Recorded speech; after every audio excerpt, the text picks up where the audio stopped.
আসসালামু আলাইকুম। ঘরোয়া খানাদানায় আপনাদেরকে সবাইকে স্বাগত।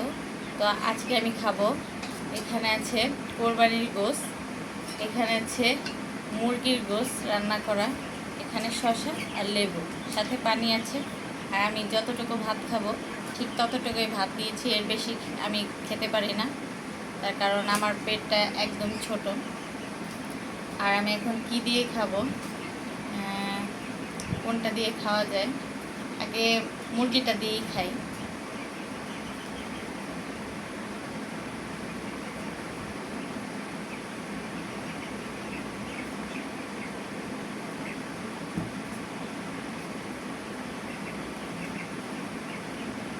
আজকে রান্নাটা অনেক মজা হয়েছে, আর এই মুরগিটা রান্না করা আমার আম্মুর হাতে।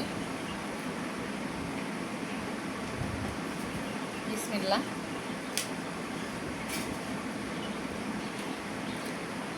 এই দেখেন কত বড় বড়।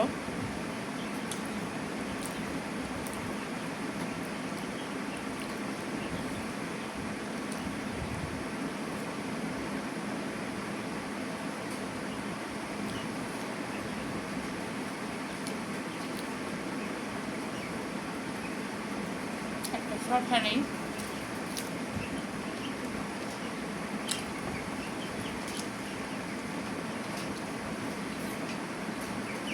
একটু লেবু নেই।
মুরগির গোশতটা রান্না অনেক মজা হয়েছে।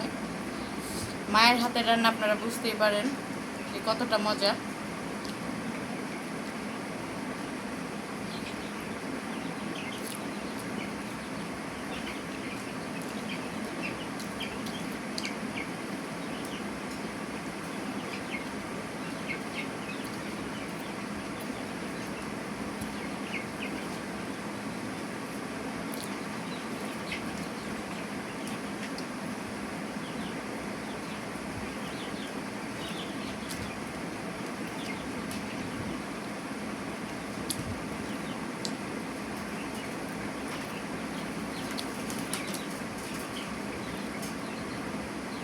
হাড্ডি।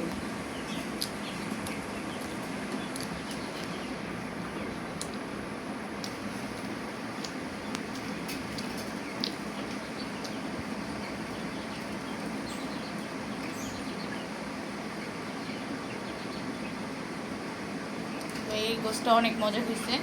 এখন আমি গরুর গোশতটা দিয়ে খাবো।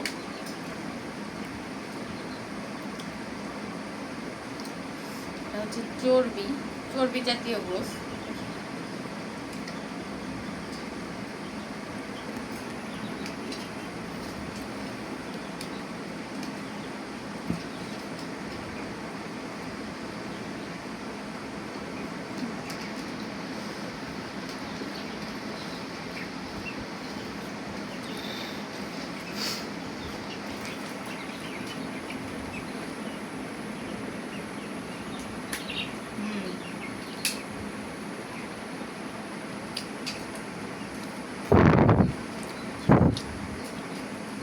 হচ্ছে কোরবানির গোশত।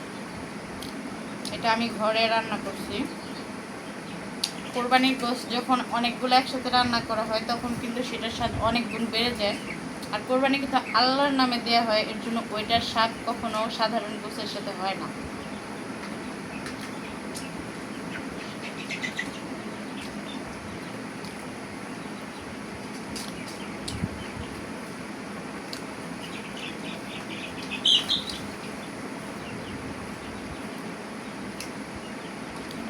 চর্বি, চর্বিটা আমার খুব পছন্দের, কিন্তু খুব বেশি খাওয়ার পর দেখা যায় কি একটু কেমন যেন লাগে, তখন লেবু খাইতে হয়।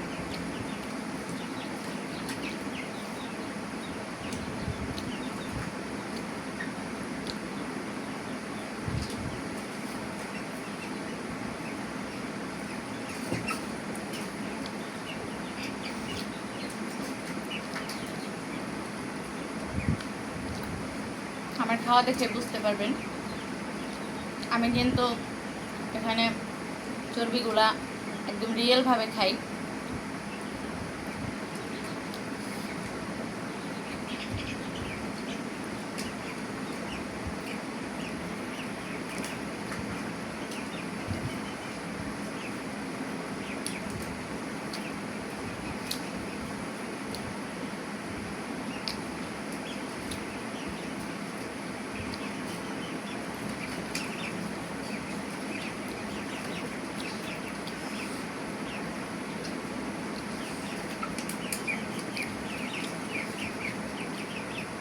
আর আমি কিন্তু পরিমাণ মতো ভাত নিচ্ছি, কারণ তার বেশি নিলে হয়তো এটা নষ্ট হবে।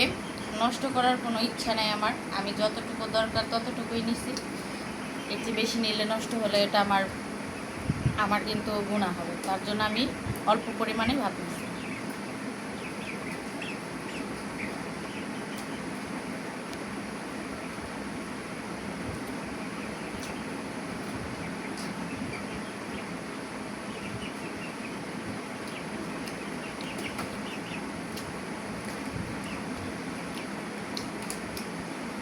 তো খেতে খেতে কিছু কথা বলি।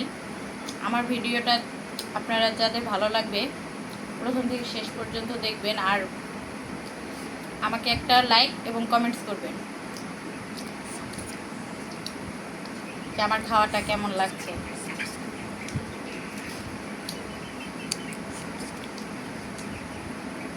সাবস্ক্রাইব করে দেবেন।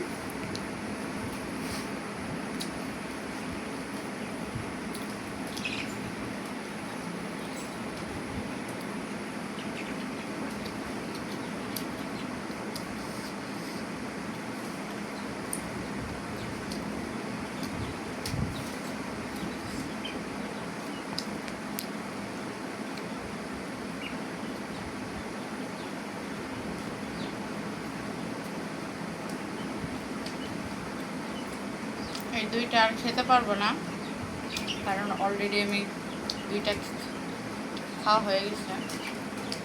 দেখা যায় খেলে আবার বমি আসতে পারে, এর জন্য অল্প খাওয়াই ভালো।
তো আমার খাওয়া দাওয়া শেষ, আশা করি সবার ভালো লাগবে।